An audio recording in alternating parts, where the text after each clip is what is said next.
Hi, I'm Nancy Andrews, along with Bonnie Stewart for This Week at the Capitol. Bonnie, regulatory reform was a big issue for businesses last year in the session. I understand that it's come up again. Yes, in particular as it relates to the Department of Environmental Protection. So the Environment Committee had a hearing earlier this week where they talked about staffing versus efficiency and effectiveness. And so it was an excellent opportunity for CBIA to share our concerns regarding a lot of the procedures at DEP and try to work to, one, maintain a lot of those great reforms that passed last year, but also help try to push some additional improvements. So regulatory reform and maintaining what we got last year and helping to identify other ways that will help improve the state's efficiency as well as their effectiveness will be a big topic again this year. Okay, and how about what's happening with the Commerce Committee? The Commerce Committee held a hearing earlier this week, and they took up a bill called the Jobs Impact Analysis Bill. We fully support the goal behind that bill, which is to have an understanding of the impact on private sector and public sector jobs. Right now, they only look at public sector matters. We raised some concerns that we feel could be addressed easily within the bill to make sure that they're looking at the complete picture. And it was something that I think was well received by the Commerce Committee. So for example, we don't want to just look at job growth, but we want to look at things like job retention and employability skills, the competitiveness of Connecticut compared to other states based on any legislative measures that are adopted, and things like capital investment and the multiplier effect that one job may have in terms of creating others as well. So lots of opportunities there. We also have to understand the costs involved with it though. So CBIA also recommended some priorities in terms of the bills they start with so that the cost does not prevent the bill from moving forward. Okay, and of course we'll have more details in this week's GAR. Yes. All right, and also what can we expect next week?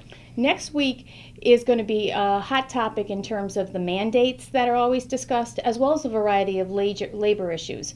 On the mandate front, I'm particularly in this case talking about health insurance mandates. We talked a little bit about that last week because we're trying to get legislators to understand that they can't talk about wanting to reduce the cost of health care and at the same time significantly increase those costs by adding new mandates.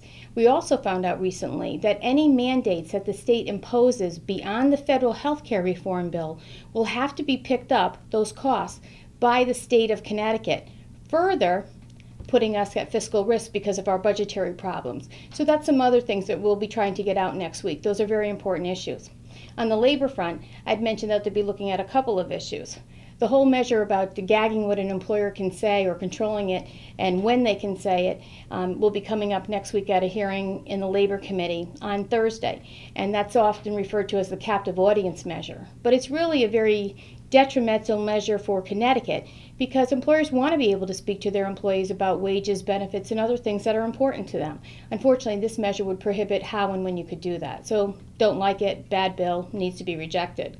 In addition to that, the Labor Committee will be having an invitational public hearing on the whole issue of unemployment compensation, a big issue in our state because our unemployment fund is bankrupt or insolvent, I should say. And when it's insolvent, it means that employers' taxes go up.